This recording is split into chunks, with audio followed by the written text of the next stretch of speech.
The roast was getting cold, but nobody at the Miller family dinner table seemed to notice. They were too busy dissecting my latest failure. A bank teller, Michael?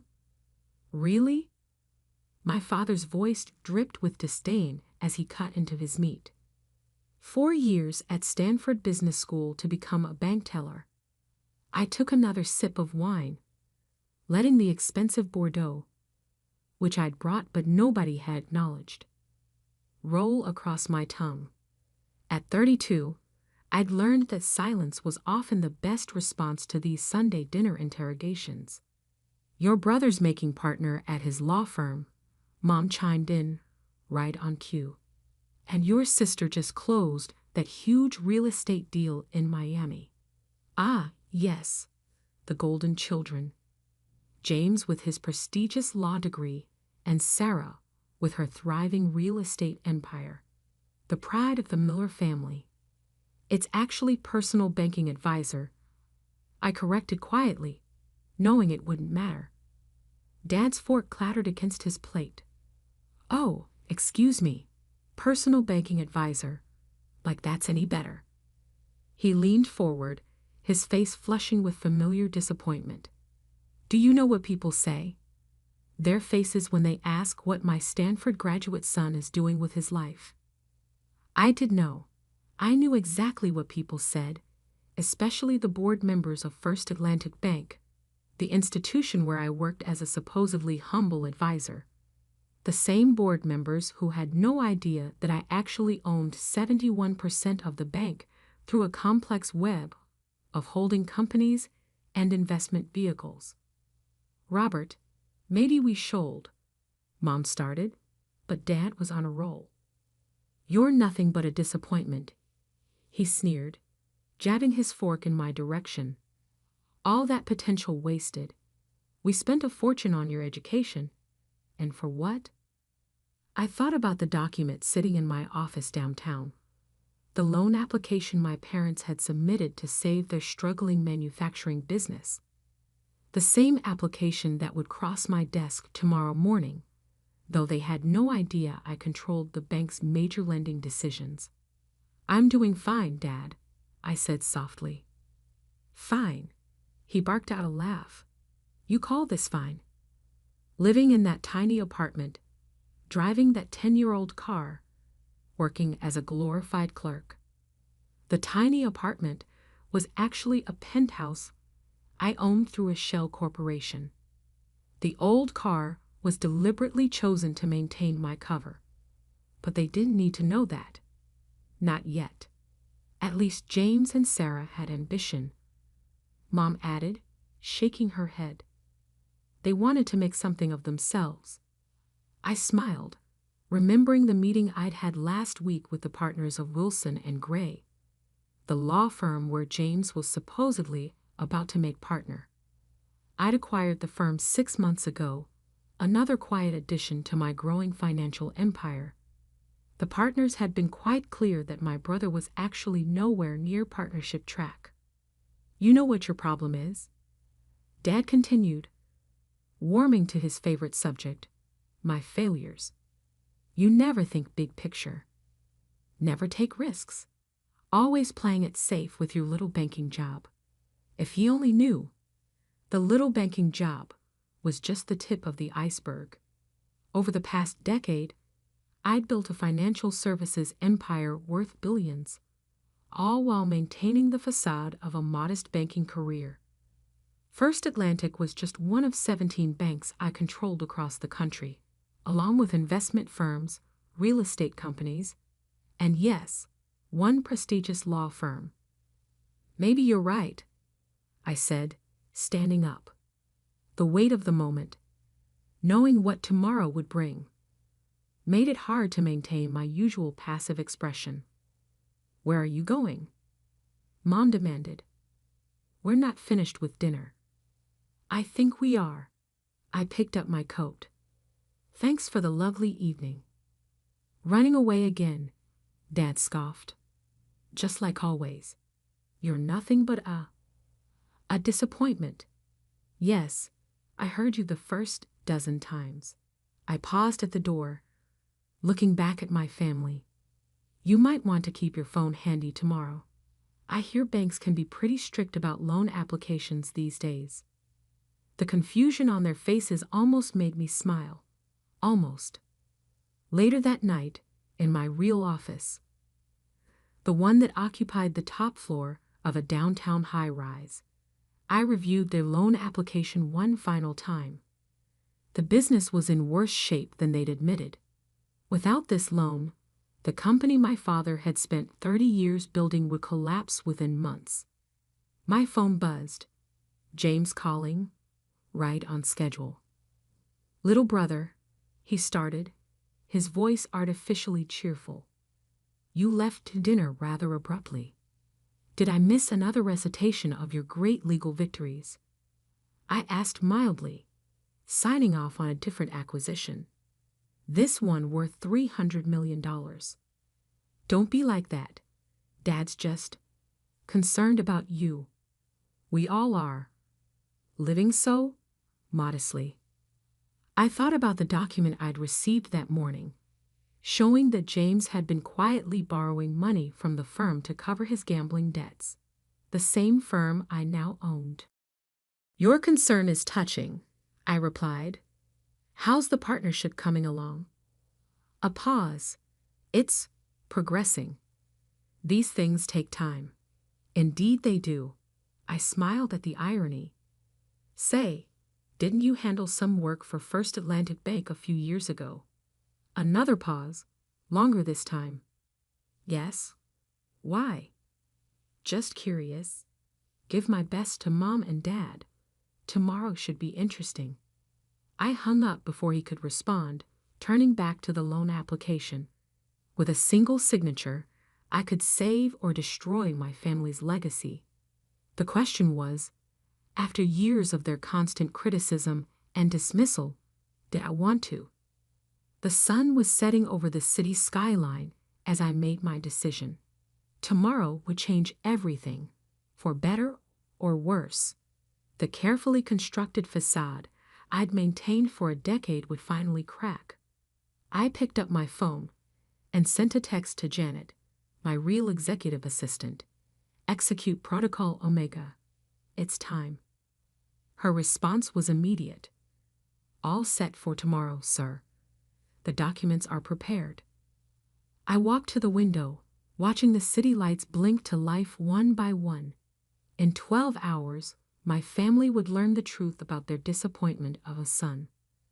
The bank teller who secretly controlled their financial fate. The irony would be spectacular. Monday morning dawned bright and clear. I arrived at First Atlantic's headquarters early, watching from my private elevator as employees filed into the building. None of them knew that the quiet personal banking advisor on the 3rd floor was actually their boss. At precisely 9:00 a.m., Janet activated Protocol Omega. Every major executive at First Atlantic received an email announcing an emergency board meeting. Simultaneously, my family's loan application was escalated to priority status. My phone buzzed. Dad calling. Right on schedule. "Michael? The bank just called about our loan application. They want us to come in immediately." I could hear the tension in his voice. The manufacturing company was his life's work, and its survival hinged on this loan. "Really?" I kept my voice neutral. "That seems unusually fast. They said something about special instructions from the owner. Do you know anything about this?" "I'm just a bank teller, remember? I couldn't resist the small dig, but I'll see you when you get here." An hour later, I watched through my office's one-way glass as my parents were escorted into the building. They looked smaller somehow, more vulnerable than during last night's dinner. Mom was clutching her handbag like a shield. Dad's shoulders, usually squared with confidence, were tight with anxiety. "They're here," Janet announced through the intercom, along with Mr. James Miller and Miss Sarah Miller. Ah, they'd called in the successful siblings for support. Perfect. Have them wait in the main conference room, I instructed. Make sure the board members are there first. I gave them 20 minutes to stew. Through the security feeds, I watched my family interact with First Atlantic's top executives.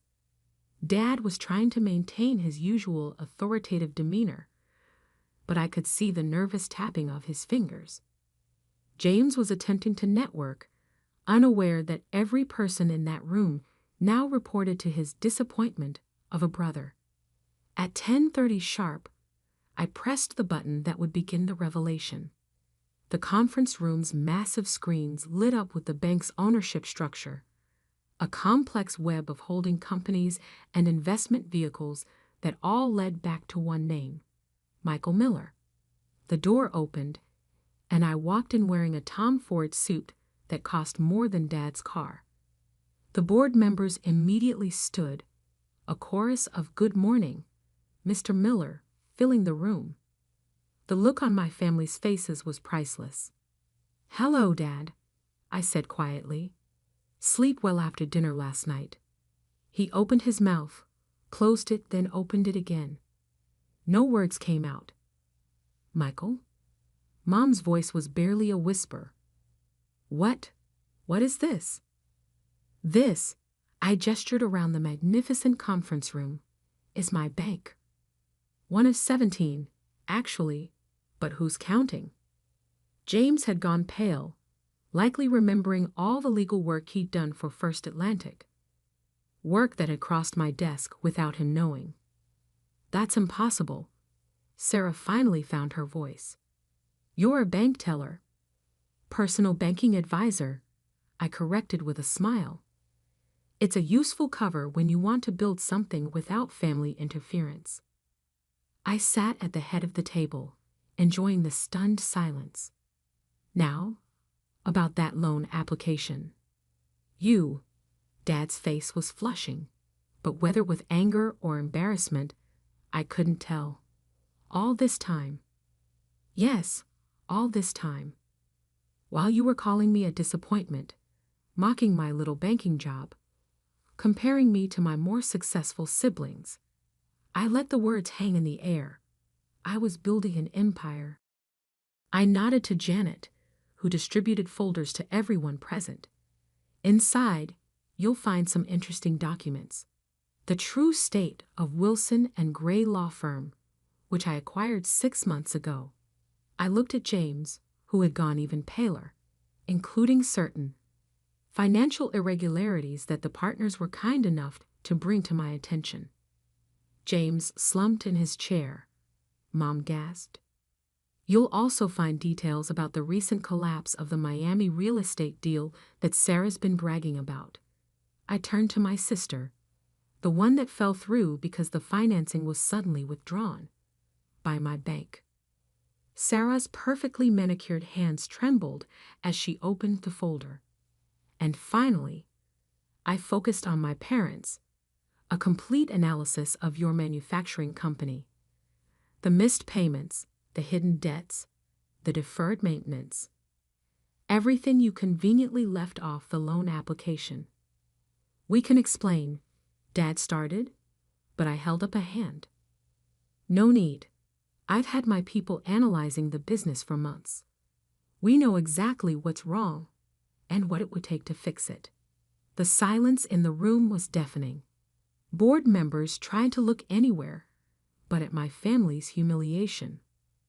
"Why?" Mom's question was soft but clear. "Why hide all this from us?" I leaned forward, choosing my words carefully. "Do you remember when I first started at Stanford? When I tried to tell you about my ideas for algorithmic trading and digital banking?" Dad shifted uncomfortably. He remembered. "You said I was dreaming too big, that I needed to be practical, follow the traditional path, like James and Sarah." I smiled without humor. "So I decided to build something on my own. No family connections, no expectations, no constant comparisons, just pure merit." "And the bank teller job?" Sarah asked. Gave me insights you can't get from the top floor. Every major executive in my company starts at entry level, though they don't know I'm the one requiring it. I opened my own folder, pulling out a single document. Now, about your loan. Dad straightened, his business instincts taking over. Given our relationship, I assume. That's not how I run my banks. I cut him off. Every loan application is evaluated on its merits. I slid the document across the table. Your company needs more than just a $2 million loan. It needs complete restructuring. They stared at the document. A comprehensive rescue plan that would save the business but require them to give up significant control. The choice is yours, I continued. Accept the plan, save the company, but work under my bank's oversight, or decline and try your luck elsewhere. Though I should mention we've acquired most of your other lending options over the past year. The boardroom fell silent as my family grappled with their new reality. The son they dismissed as a disappointment now held their financial fate in his hands. I stood up, straightening my jacket. Take some time to discuss it. Janet will show you to a private room. Oh, and Dad? He looked up, still shell-shocked. About that Stanford education you paid for? Consider this its return on investment. The next few weeks were a study in shifting power dynamics. My family's carefully constructed hierarchy, with me at the bottom, had been shattered, replaced by something none of us quite knew how to navigate. Dad accepted the restructuring plan, of course. He didn't have a choice, not if he wanted to save his company. But watching him sign the papers, his hand trembling slightly, I felt no triumph, just a strange emptiness where satisfaction should have been. You could have told us, he said quietly after the signatures were done. All these years, would it have made a difference? I asked. Or would you have just found new ways to be disappointed? He had no answer for that. The changes came swiftly after that. My team of financial experts descended on Dad's company, implementing the restructuring plan with surgical precision. Every inefficiency was identified, every wasteful process eliminated. It was painful to watch him struggle with losing control, but necessary for the company's survival. James was the first to try damage control. He showed up at my real office, not the modest third-floor workspace I'd used as cover, a week after the revelation. Look, about all those things I said, he started, fidgeting with his Italian silk tie. About my wasted potential, my lack of ambition, my embarrassing career choices. I kept my voice neutral as I signed off on a billion-dollar acquisition. I was wrong, obviously. He'd attempted a smile that didn't reach his eyes. Who would have thought my little brother would end up owning my law firm? Speaking of which, I pulled out a file. Let's discuss your gambling debts. He paled. Michael, I can explain. No need. The firm's forensic accountants have explained everything quite thoroughly. $300,000 borrowed from client accounts. That's a serious ethical violation, James. Please, he whispered. You can't report this. My career would be over. I finished. You'd be disbarred. Probably face criminal charges. I let him sweat for a moment before continuing. Fortunately, the money has been repaid, anonymously, and the accounts reconciled. The partners have agreed to keep this quiet, provided you accept a transfer to our Singapore office. Singapore, he stammered. Fresh start, away from the casinos. Take it or take your chances with the ethics board. He took it, of course. Sometimes help comes in the form of forced choices.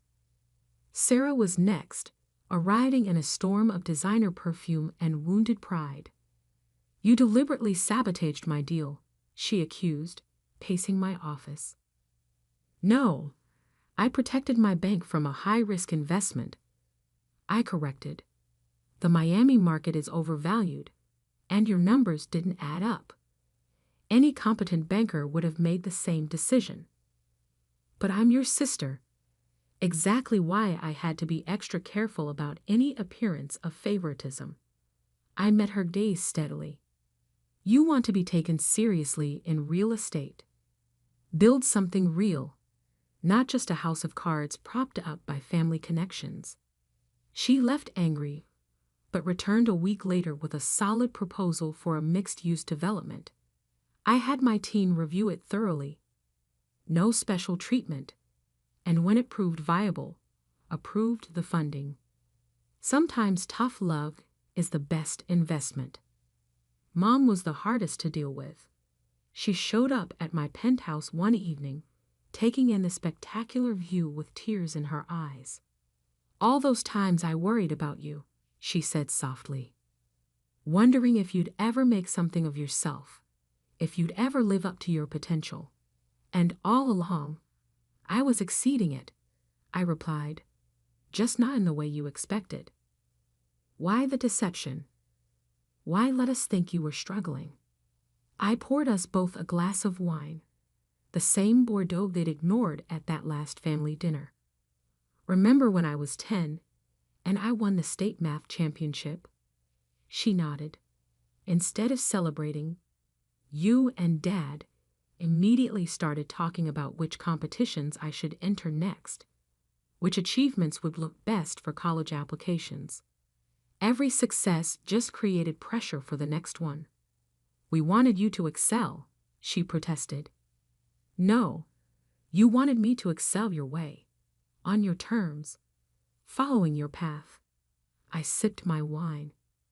So I chose to build something away from all that pressure, something that would succeed or fail based solely on its own merits.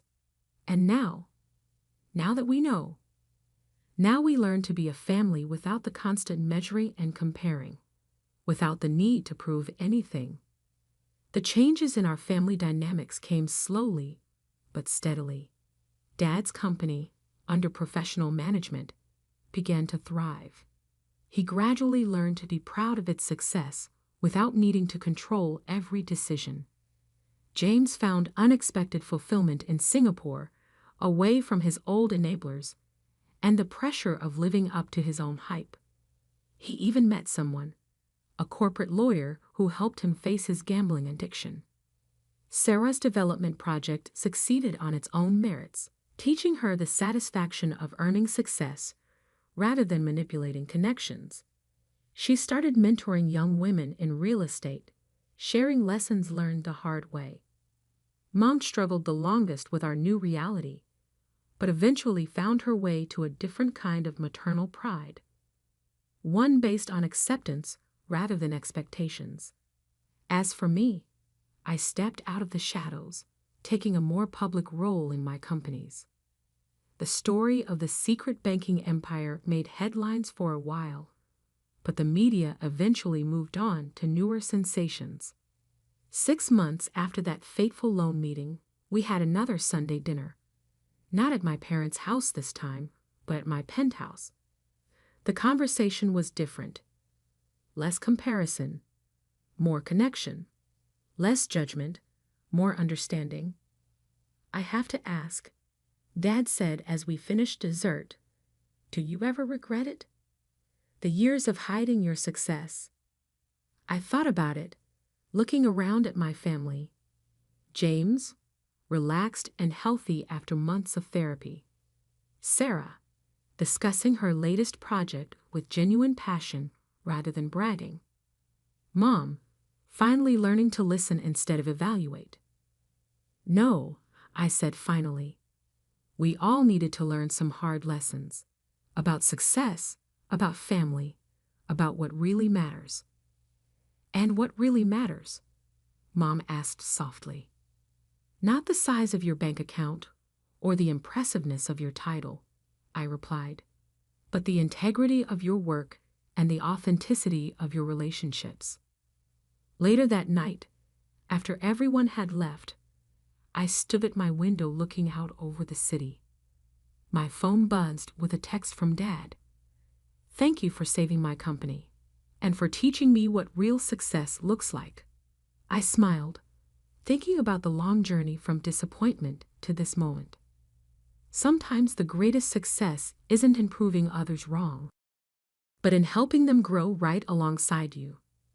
My phone buzzed again. Janet, with news about another potential acquisition. Tomorrow, I'd go back to building my empire. But tonight, I savored something rarer. A family finally learning to see each other clearly, without the distorting lens of expectations. Sometimes the best revenge isn't revenge at all. It's the wisdom to know when to stop keeping score and start building bridges, even if those bridges are built with billion-dollar banks.